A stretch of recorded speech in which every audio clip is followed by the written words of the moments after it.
Syndicate से परेशान है।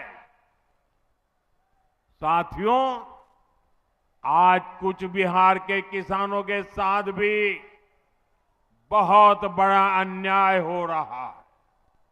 हमारे किसान भाई बहन कठोर परिश्रम करते हैं, पसीना बहाते हैं, लेकिन किसानों को फसल की सही कीमत नहीं मिलती।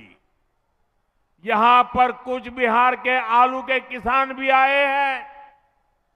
मैं आपकी तकलीफ समझता हूं।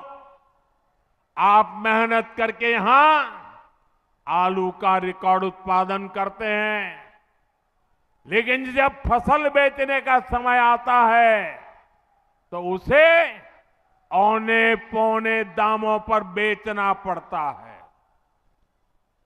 क्योंकि टीएमसी सरकार ने आपकी कोई चिंता नहीं की। यहां कोल्ड स्टोरेज की भारी कमी है।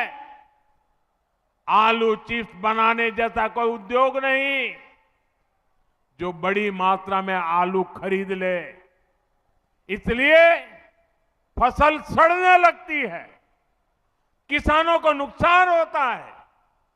भाइयों बहनों, किसानों के लिए बेहतर जीवन और बेहतर अवसरों का काम केवल बीजेपी ही कर सकती है।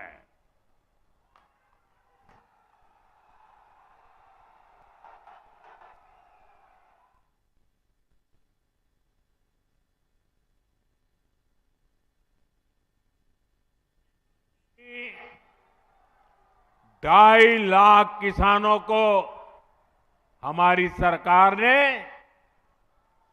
650 करोड़ रुपए से ज्यादा पीएम किसान सम्मान निधि में भेजे हैं।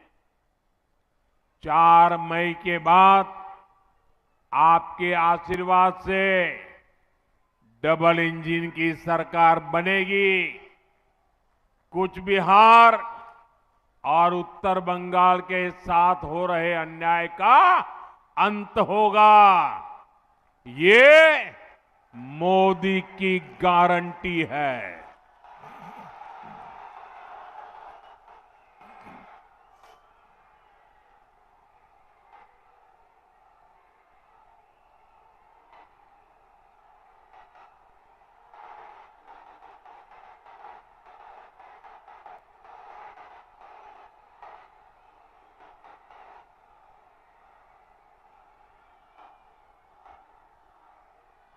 कूच बिहार এবং উত্তর বাংলার থেকে যে অন্যায় হয়েছে তার অন্ত হবে। এটা মোদির গ্যারান্টি।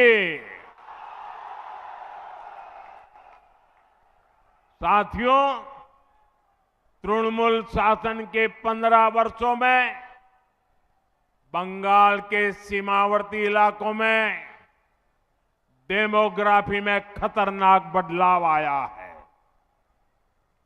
इन घुसपैठियों को टीएमसी का सीधा संरक्षण मिलता है। टीएमसी ने सीधे अपने सिंडिकेट में भर्ती करती है। इनसे बंगाल के लोगों की सुरक्षा को बड़ा खतरा पैदा हो रहा है। इसलिए भारत सरकार घुसपैठियों की पहचान कर उन्हें बाहर निकालने के लिए काम कर रही है। भारत ही नहीं, दुनिया के बड़े बड़े देश इस समय गैर कानूनी घुसपैठियों को अपने यहां से निकाल रहे हैं। बड़े बड़े देश निकाल रहे हैं, लेकिन भाइयों बहनों, बंगाल में टीएमसी सरकार घुसपैठियों के बचाव में लगी है। इसलिए ये तृणमूल वाले एसआईआर का विरोध कर रहे हैं। ताकि घुसपैठियों की पहचान न हो सके। उल्टा टीएमसी सीएए को रद्द करने की धमकी दे रही है। यानी जिन शरणार्थी हिंदुओं को नागरिकता मिली है, ये उनकी नागरिकता छीनेंगे। और वो नागरिकता ये किसको देंगे? अवैध घुसपैठियों को।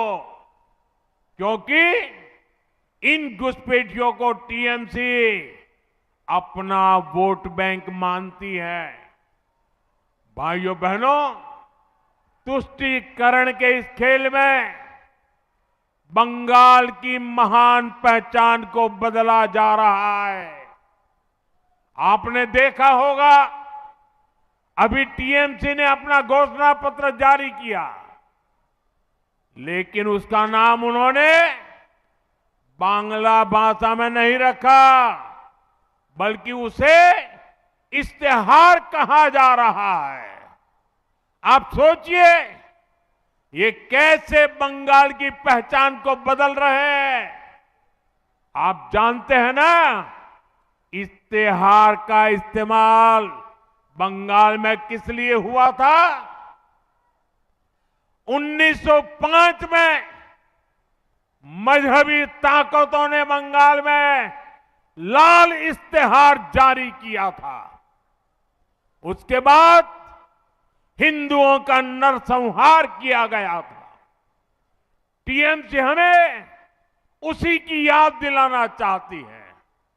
आपको भूलना नहीं है, यहां निर्मम सरकार में खुलेआम धमकी दी रही है कि एक खास मजहब के लोग बंगाल में हिंदुओं का रहना मुश्किल कर देंगे।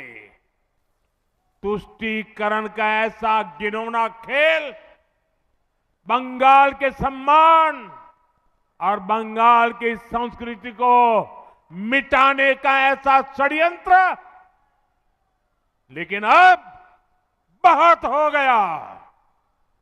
अब बंगाल की पहचान बदलने वालों की विदाई बंगाल ने तय कर ली है। এইবার বাংলার পরিচয় বদলানোর চেষ্টা যে করছে তার বিদায় হবে।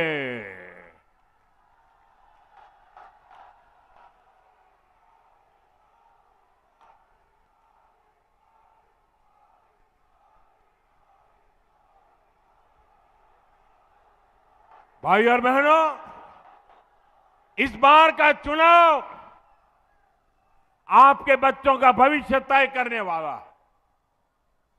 ये चुनाव महत्वपूर्ण है, इसलिए इस बार वोट बंगाल के भविष्य के लिए दीजिए। आप अपना वोट अपने खेत से कमाई के लिए दीजिए।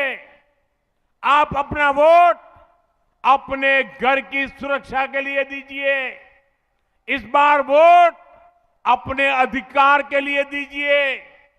बीजेपी उम्मीदवार को वोट देकर परिवर्तन पर मोहर लगाइए। मुझे चुनाव आयोग पर पूरा भरोसा है। इस बार बंगाल में निष्पक्ष चुनाव होगा, इस बार निर्भय चुनाव होगा और इस बार परिवर्तन का चुनाव होगा। एक बार निष्पक्ष चुनाव होवे, एक बार निर्भय चुनाव होवे और एक बार परिवर्तनेर जानो चुनाव होवे। आप सब इतनी बड़ी संख्या में हमें आशीर्वाद देने आए, इसके लिए एक बार फिर आप सभी का बहुत बहुत धन्यवाद। भारत माता की वंदे वंदे वंदे वंदे वंदे वंदे वंदे।